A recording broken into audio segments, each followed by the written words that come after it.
हड़तालें की एक चाबी होती है, लेकिन कुछ लोग ऐसे भी होते हैं जिन्हें ताला खुलने से ज्यादा उसकी चाबी पर बहस चलती रहे यही मंजूर होता है। पेपर लीक पर सरकार ने कानून को और सख्त किया, संसद ने संशोधन विधेयक भी पास कर दिया, लेकिन ऐसा लगता है कि सीजेपी को हर जवाब के बाद एक नया सवाल चाहिए। पहले इस्तीफे की मांग, फिर सख्त कानून की मांग, फिर नए प्रावधानों पर सवाल और अब नई मांगों की लंबी सूची। सवाल उठ रहा है कि क्या मकसद समाधान तक पहुंचना है या फिर आंदोलन को हर हाल में जिंदा रखना। हालांकि सवाल यह भी है कि क्या परीक्षा प्रणाली ऐसी बनेगी जहां पेपर लीक होने की नौबत ही ना आए। क्या है पूरा मामला, जानेंगे इस रिपोर्ट में। नमस्कार, आप देख रहे हैं आपका अपना न्यूज चैनल सत्य सर्वोच्च न्यूज और मैं हूं सोम। आज जो अमेंडेड बिल पास हुआ है उसमें फिर से वही दिक्कत है जिस बारे में हम लगातार बात करते आ रहे हैं। आप पेपर लीक होने के बाद की सारी बातें कर रहे हैं, चाहे वो फास्ट ट्रैक कोर्ट्स हों, चाहे हार्शर पनिशमेंट हो, चाहे पेनल्टीज हों, लेकिन पेपर लीक रोकने के लिए आप क्या कर रहे हैं उस बारे में आपने आज भी कोई बात नहीं की।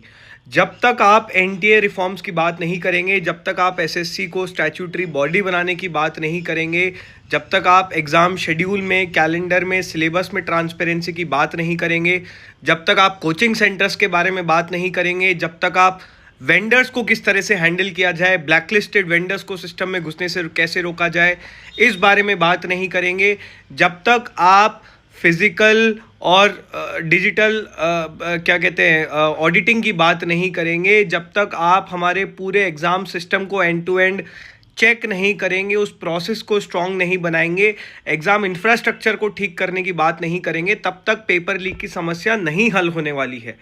आप सिर्फ एक पार्ट एड्रेस कर रहे हैं कि पेपर लीक होने के बाद क्या हो। बात आपको इस पर भी करनी पड़ेगी कि पेपर लीक को रोका कैसे जाए। आप हमारा 5 पॉइंटर डिमांड चार्टर देखिए। आप स्टूडेंट से, अकेडमिशियन से, एक्सपर्ट से, डिजिटल, साइबर, सभी तरह के एक्सपर्ट से बात कीजिए। जल्दबाजी में फैसले मत लीजिए, क्योंकि ये देश के बच्चों के भविष्य का सवाल है। लोकसभा ने सार्वजनिक परीक्षाओं में पेपर लीक और परीक्षा में गड़बड़ी रोकने के उद्देश्य से public examinations prevention of unfair means संशोधन विधेयक 2026 को मंजूरी दे दी है।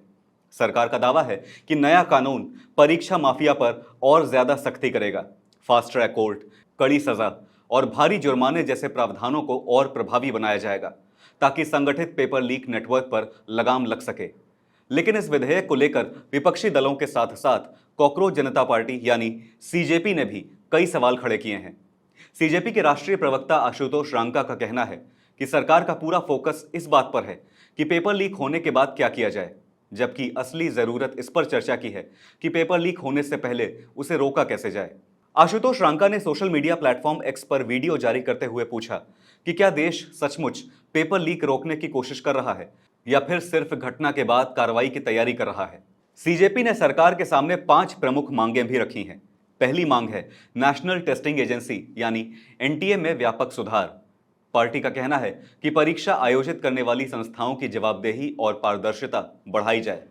दूसरी मांग है स्टाफ सिलेक्शन कमीशन यानी एसएससी को वैधानिक दर्जा दिया जाए ताकि उसकी कार्यप्रणाली अधिक स्वतंत्र और जवाबदेह बन सके। तीसरी मांग है कि परीक्षा कैलेंडर, सिलेबस और पूरी परीक्षा प्रक्रिया में पारदर्शिता सुनिश्चित की जाए ताकि छात्रों के बीच भ्रम और अनिश्चितता खत्म हो। चौथी मांग कोचिंग संस्थानों, परीक्षा से जुड़े वेंडर्स और ब्लैकलिस्टेड एजेंसियों पर सख्त निगरानी की है। सीजेपी का कहना है कि जिन एजेंसियों का रिकॉर्ड संदिग्ध रहा है उन्हें दोबारा परीक्षा प्रक्रिया में शामिल नहीं किया जाना चाहिए। और पांचवी मांग है पूरे परीक्षा तंत्र का फिजिकल और डिजिटल ऑडिट, यानी केवल प्रश्न पत्र की सुरक्षा नहीं बल्कि प्रश्न पत्र तैयार होने से लेकर परीक्षा संपन्न होने तक हर स्तर की स्वतंत्र जांच और निगरानी हो।